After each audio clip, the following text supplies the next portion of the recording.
এটা হচ্ছে কলেশ্বর মোড়। আমি রওনা দিলাম কলেশ্বর মন্দির উদ্দেশ্যে। এই কলেশ্বর মোড় থেকে এই মন্দির টোটো ভাড়া 10 টাকা। আমি গ্রামের ভেতর দিয়ে প্রবেশ করছি এই কলেশ্বর মন্দির। আর এটি দেখতে পাচ্ছ কলেশ্বর মন্দির পৌঁছে গিয়েছি। তখন আমার সকাল 8টার মধ্যে পৌঁছে গিয়েছি।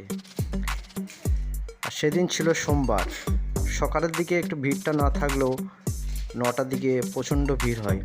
তবে এখানে একটা ভালো জিনিস আমি লক্ষ্য করলাম, এখানে পুরোহিতরা খুব ভালোভাবে নাম গোত্র দিয়ে পূজা করার ভালো ব্যবস্থা, সত্যি খুবই ভালো, আমার ভালো লাগলো।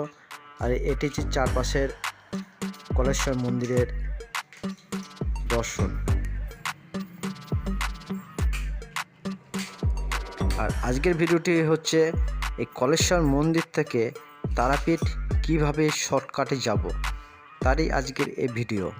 তবে কলেশ্বর মন্দির থেকে স্টেট বাসেও যাওয়া যায় তারাপীঠ, কিন্তু আমি একটি সহজ পদ্ধতিতে গিয়েছি বা টাইম নষ্ট হয়নি, এই জন্য আজকের এই ভিডিওটি তৈরি করেছি।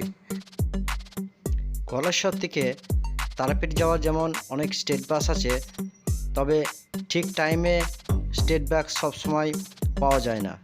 তাই আমি আজকের ভিডিওটি বিশেষভাবে যারা কলেশ্বর থেকে তারাপীঠ যাবে, কিভাবে যাবে, কত টাকা ভাড়া আমি বলছি।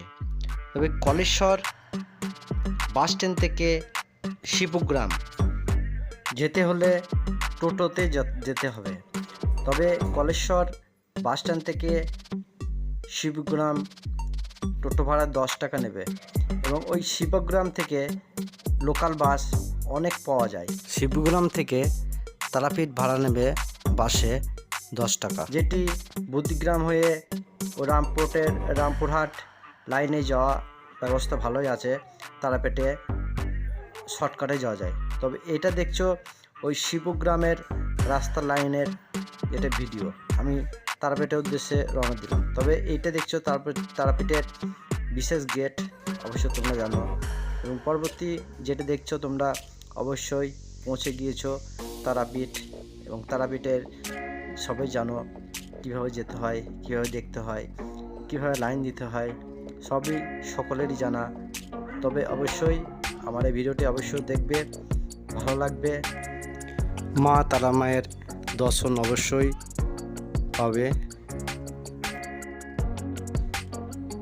এবং ভালো লাগলে অবশ্যই চ্যানেলটিকে সাবস্ক্রাইব এবং এই ধরনের আরও ইন্টারেস্টিং ভিডিও পেতে আমার চ্যানেলটাকে সাবস্ক্রাইব করে অবশ্যই রাখবে।